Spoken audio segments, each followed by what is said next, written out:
Good evening, all, and welcome to Club Reaction for Birmingham City versus Rangers. Another pretty dross pre-season friendly. Scott, did you enjoy that? I don't imagine you did, mate. I don't imagine you did. No, mate, I didn't. I didn't enjoy any of that. For anybody tuning in to expect the happy clapping that you might get listening to RTV commentary, you're not going to get that here. You're really not going to get that here. That was the first half in particular, mate, was even worse than Saturday, and I didn't think that could be possible. That Yeah, was abysmal from Rangers. It really was. yeah. Again, mate, it's another pre-season friendly that's passed us by, and I'm still left with more questions than I'm getting answers. I know it's feeling very much like this time last season, where the warning signs were there in pre-season. If anything, I think it's actually feeling a wee bit worse. I'm not gonna lie. So let's just get into it. I've got some notes that I've kind of typed away at whilst the game was on. Just a few talking points, not many to be completely honest with you, and not many glowing reports of the first 11 that went out tonight. So yeah, I'd noticed like the Man United game within the first 5 to 10 minutes, we actually pressed quite high, and retrieved the ball back. So I thought, this is looking not bad, but then proceeded to just completely set off. Lowry had a kind of half decent chance on the first minute. He got the ball outside the box, curled it in, just went slightly wide. But I thought, that's looking positive. But after that, we just retreated in our shells. And on 3 minutes, Enciala, absolute bomb scare, decided to pass the ball to their number 9, who ran clear on goal. And actually, fair dues to Enciala because he tracked back and blocked it. But the warning signs were there at that exact moment, weren't they, mate? Yeah, mate. I missed the start of the game, so I'm really going on your recommendation. I was dad Yep. duties sue me. Unfortunately, I was dad duties, so I missed the first I think 9 or 10 minutes of it. But yeah, I kind of go on what you say, mate, and from what I've seen from the rest of Yep. the half, I'm kind of yeah, I'm really confused at what we were trying to do. I really don't understand the approach, the tactics. Is it all purely individual errors and just Mm-hmm. individual players not taking on instruction?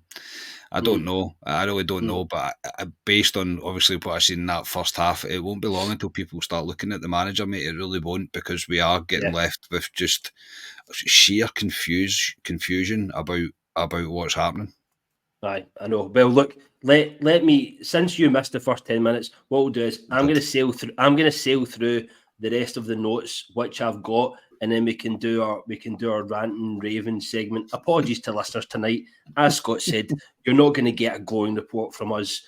We know it's going pretty badly at the moment, and for these players to bring it back, and for Clement to bring it back as well, it's going to be a really tough ask. And also, it's a pretty tough start next Saturday away at Tynecastle. So yeah, just going on with the first half, first goal in 10 minutes.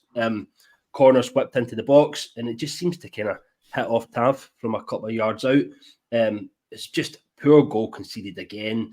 Not being able to defend corners once again, still a thing. I don't know why we do not have a specific set piece coach. Do we have a set piece coach? I don't know. But it seems to be something that is needed addressed since Bill was here. It's just it's not good enough. It's really not good enough. 80 minutes in, honestly, I don't even think we played 4 passes together within the first 20 minutes. It was so disjointed, probably the most disjointed I've seen us look in ages. Birmingham, the one glaring thing that I noticed in the first half, Birmingham were just managing to pass right through our midfield. This isn't a new thing; it's a common problem. Their centre backs were honestly, they were just gliding right through our midfield. It was shocking, but just completely unchallenged. 20 minutes in, the 20 minutes in, there was a slight bit of positivity. NCR pings a really nice ball at Matondo, actually, who leaves the ball off to Lowry, who fires a really nice ball out to McCausland, who drills the ball into the box, and the keeper just collects it. But again, there was tiny moments of positivity. Honestly, I'm putting a lot of onus on the word tiny, because there really wasn't much to hang your hat on in that first half. There was just no clear style of play, in and out of possession. That's a serious worry. It doesn't seem as if we're drilled at the moment, or is it not? Is it the players that aren't really taking on the instructions of the manager? Who knows? I think we're going to need to wait and see how the next 3 to 4 games pans out, and it's really just a case of crossing your fingers and hoping for the best. On 22 minutes, Matondo got a chance. He breaks down the left-hand side and into the box, and he shoots straight at the keeper.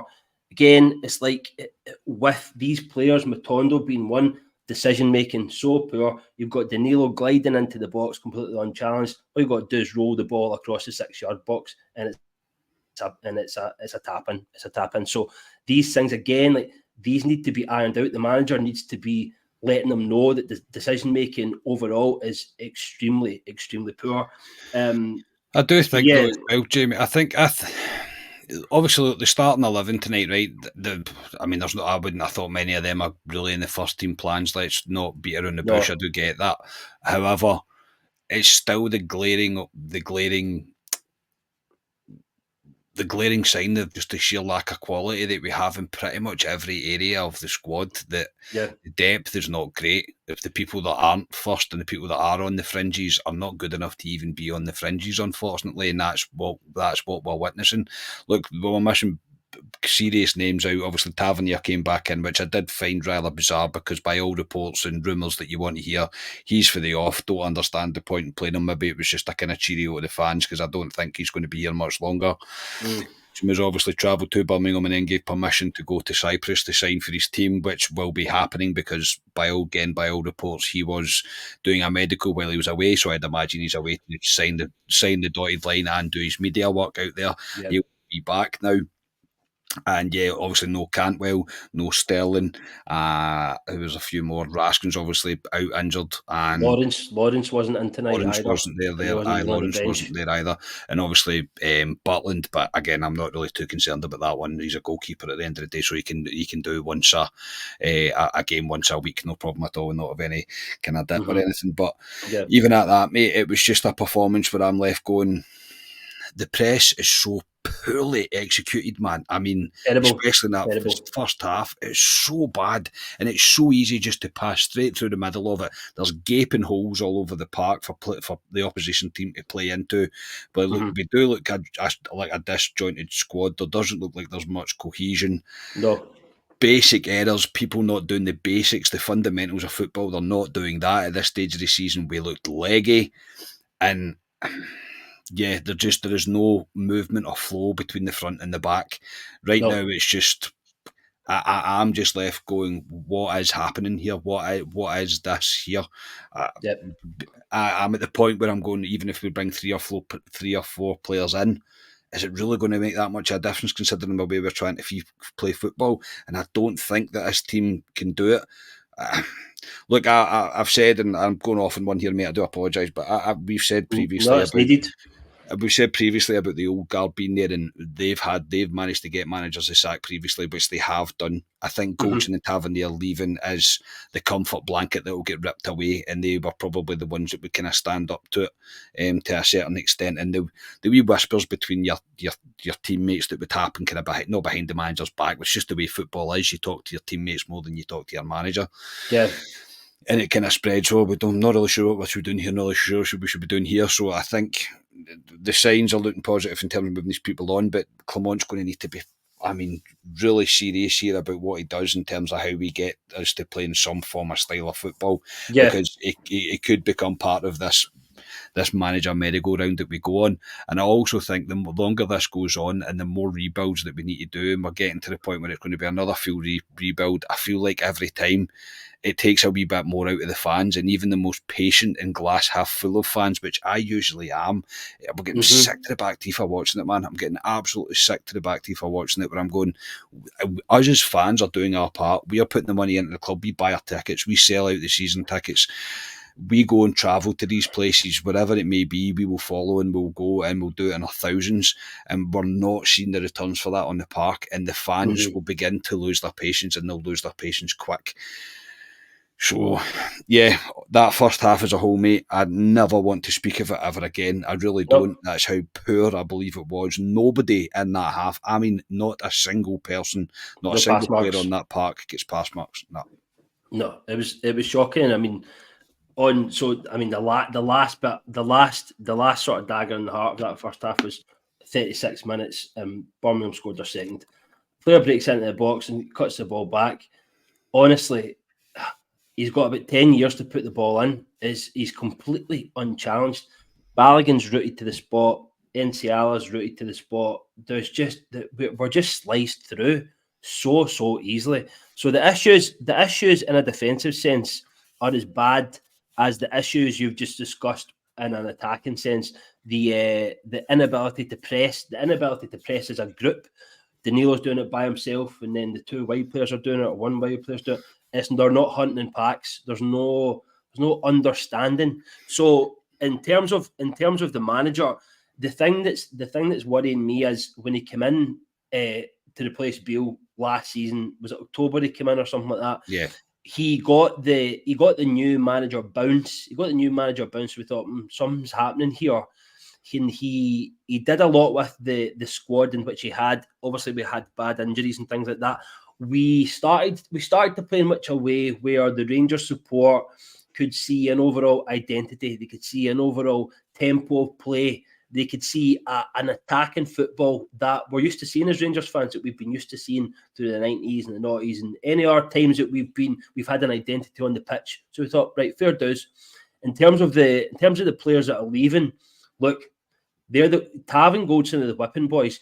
I'm also not stepping away from the fact that they had a terribly bad season, and for senior leadership players, they actually they don't deserve to stay in that team. So they should be moving on. However, there's going to be players in there that are going to need to step up to media duties, and they're going to need to take the flak, especially if we start to lose games.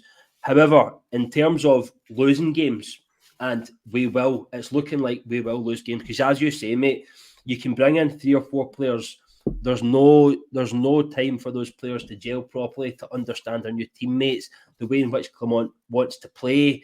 So for me, it's a sort of cross your fingers for August and possibly most of September. Hope for the best. Hope that it gels, and then let's see. But I mean, I just think if it's stupidly obvious that the manager's the issue and there's no identity and there's no clear tactics getting passed on to the players, then I think he's got to go then. But if that's not the case and we can see something, we might be able to see something. Who knows? We've not got a crystal ball. I wish we did, but we're just it's a case of needing to sit tight. But I think as it stands, like if we don't get the players in to replace the outgoing players, and it seems to be ramping up at the moment in terms of who's leaving. I think there's going to be 5 or 6 out the door. If we don't get 5 or 6 in, we are shot. I'm telling you. And I'm going to say this now, and I've heard this from a lot of folk on Twitter, other pods, things like that, that will be closer to third place than we will be to first place. I'll tell you that right now. And everyone and people are waking up to that fact. Unless we see something, and we see something within the first 4 or 5 games in the league, I think it's going to go that way, mate. Yeah, look, I'm not at the point where I'm questioning Clement, because I believe that when he first came in, we did see something. We'd seen something different. For whatever reason, it seems to have completely fallen away, and we're kind of going the wrong direction than where I expected us to go.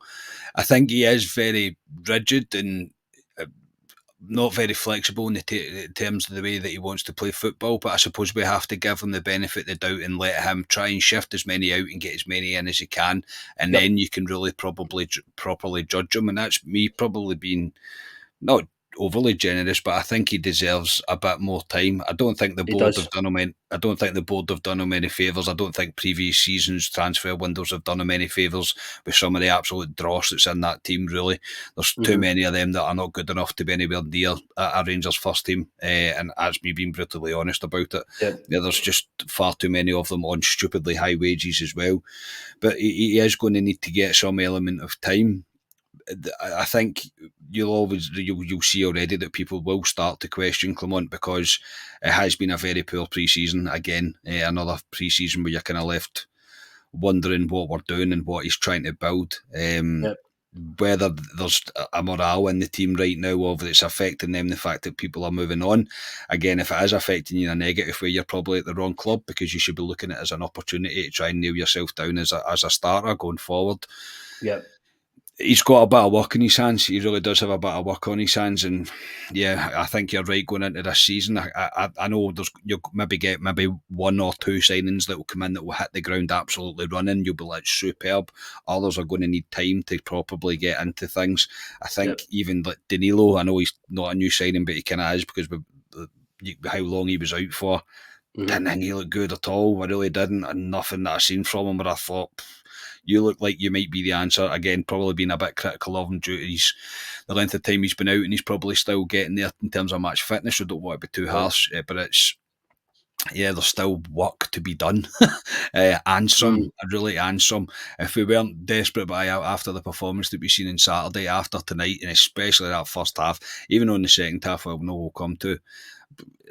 We need business done, and we need it done now, and we're going to need hope. We're going to need to pray that some of them come in, make a real impact, and just kind of completely change the way that this is trending right now, because as of right now, I'm not hopeful at all, and I've got no real kind of excitement or anticipation going into the season, because I just think it's shaping up to be a slog, mate. It really is.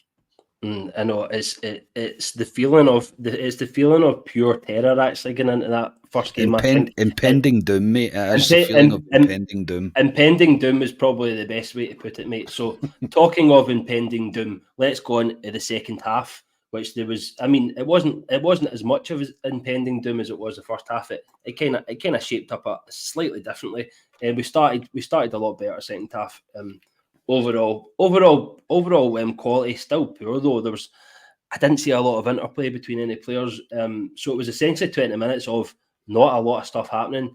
And then on 68 minutes, Scotty Wright, who obviously wants to get an extra 5 to 10 grand in his weekly wage, whatever championship team that he's planning on going to, he links up with Dezers. The ball comes out of Dezers. He sort of flicks it over his head.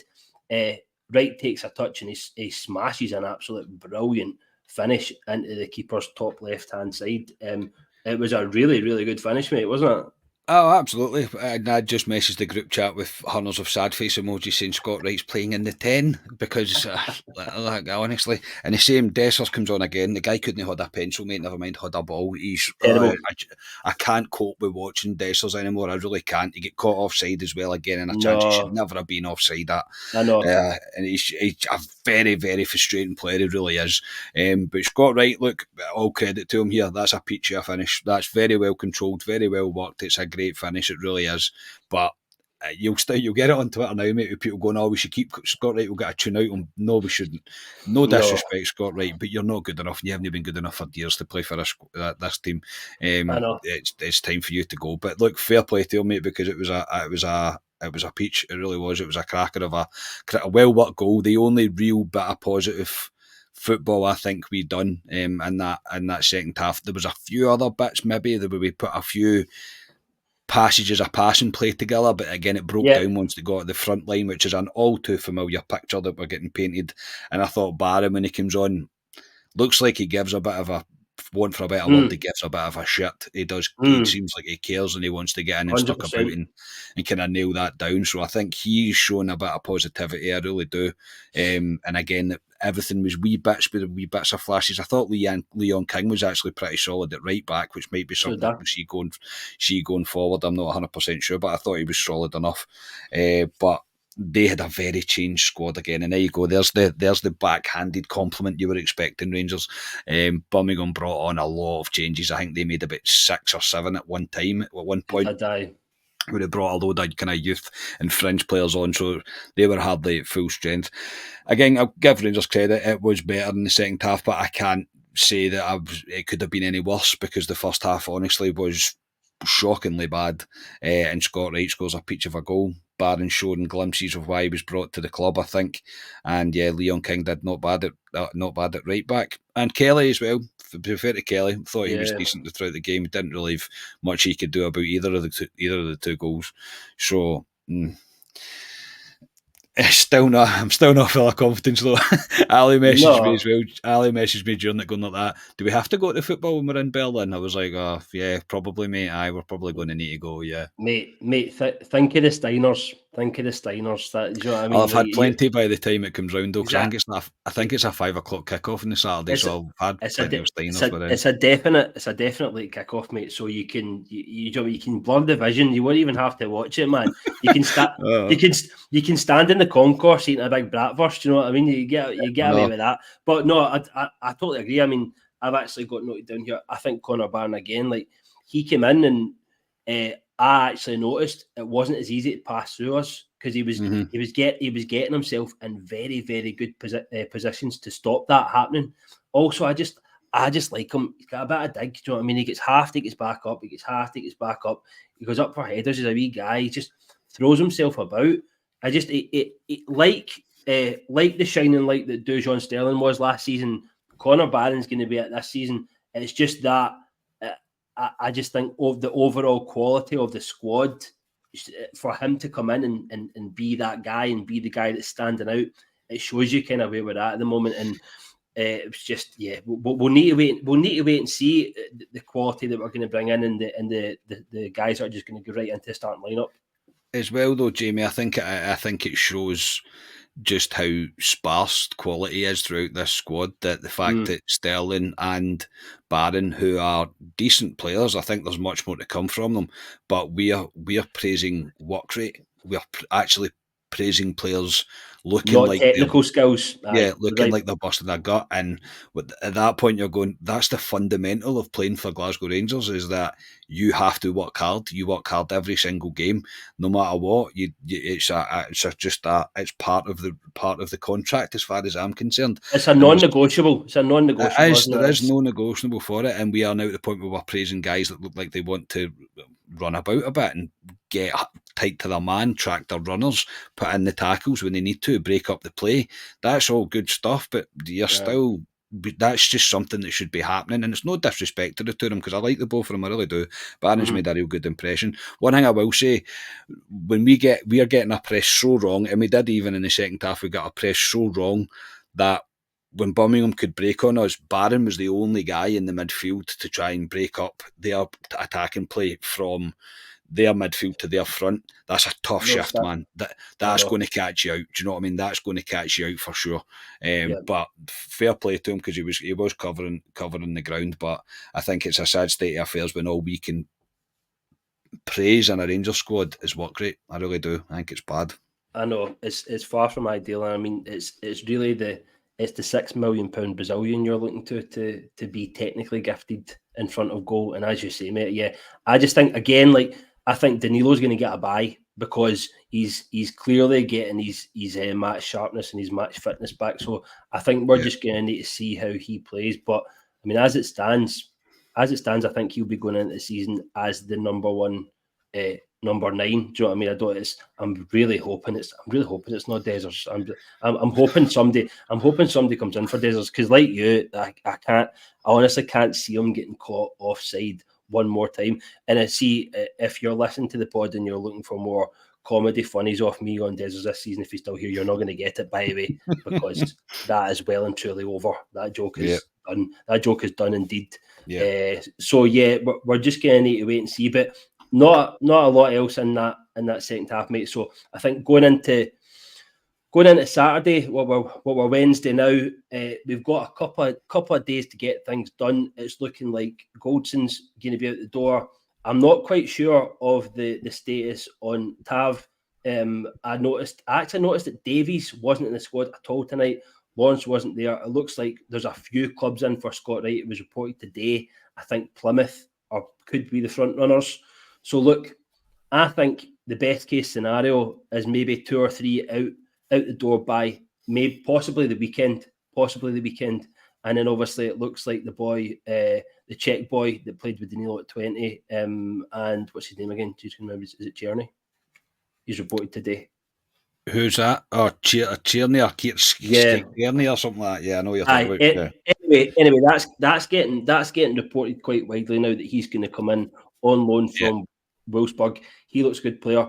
So you would just hope that by Saturday, when yourself and Ali are travelling over to go to the game at Berlin with a few thousand other Bears, that there's going to be some positive news and there's going to be something to hang your hat on. Even next week, if we can sign a couple of players and even try and get them on the bench or in the squad for Saturday, you just think it would lift morale, it would lift the mood, because I'll tell you something, the mood is really needing lifted at the moment, isn't it, mate?